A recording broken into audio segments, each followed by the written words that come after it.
Hello and welcome to a brief introduction to Lightwave 8's hard body dynamics.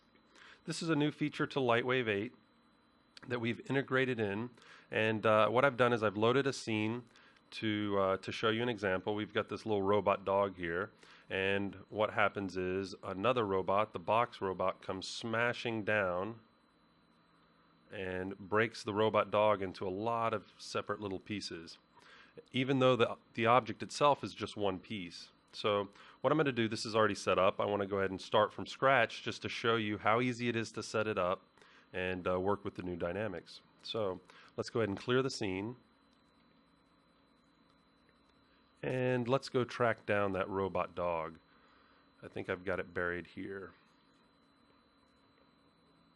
Okay, so we've got our dog in the scene, and he's ready to go.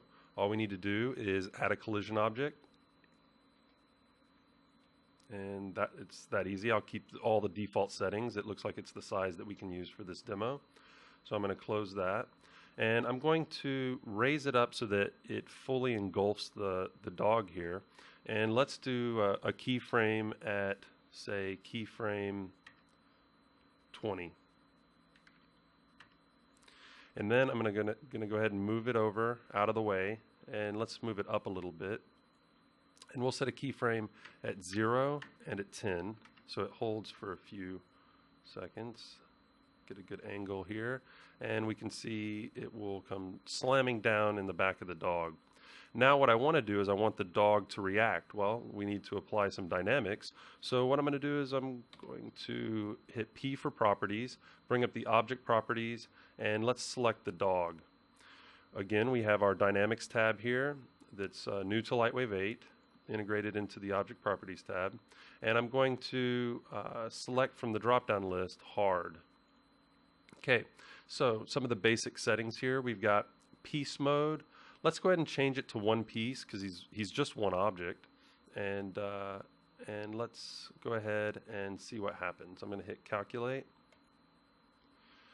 and we kind of see it in the background. I'm going to close this window. We've got small real estate space here for recording this video, so I'm going to close this, and here we go. It comes slamming down and pushes the dog away. Well, that didn't look as cool as what we saw in the sample scene that I showed you earlier, because he's just one piece being knocked away. This is like almost like a bowling pin being knocked away. So what I'd like to do is have him break into a lot of pieces.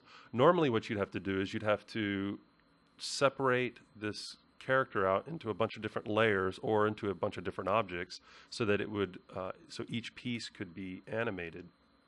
Well, we don't have to do that with the new dynamics. Let's go back to the properties tab and change from piece mode, from one piece, let's change it to parts. And let's do another calculation.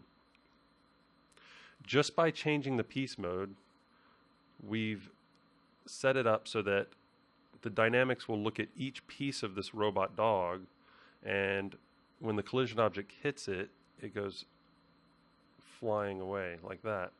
We can even, right now it's going through the grid, of course, because there's no object there. Let's go ahead and add another collision object.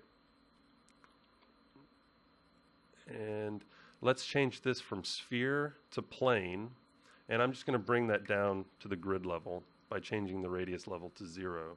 Okay, and that works for me right there. Go back to, I'm going to select the dog, go back to my dynamics tab and hit calculate. And now, if you notice, I'm going to go ahead and close this window again.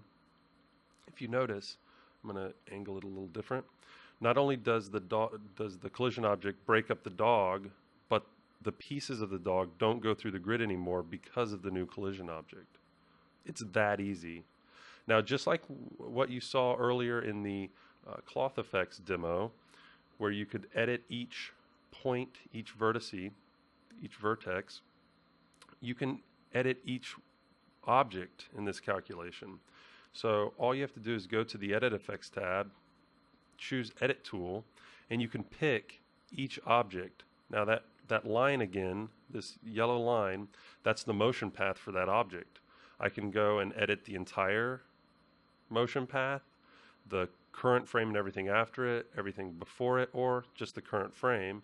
So let's take a look. I'm going to edit this up, go to the next frame, edit it, come down some more.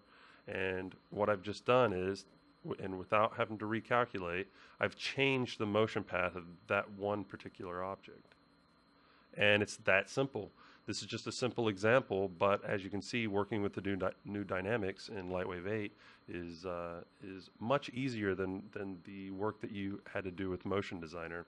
And you also have some new features that Motion Designer didn't offer. So stay tuned to the NewTek website at www.newtek.com, and we'll have some more Lightwave 8 videos for you.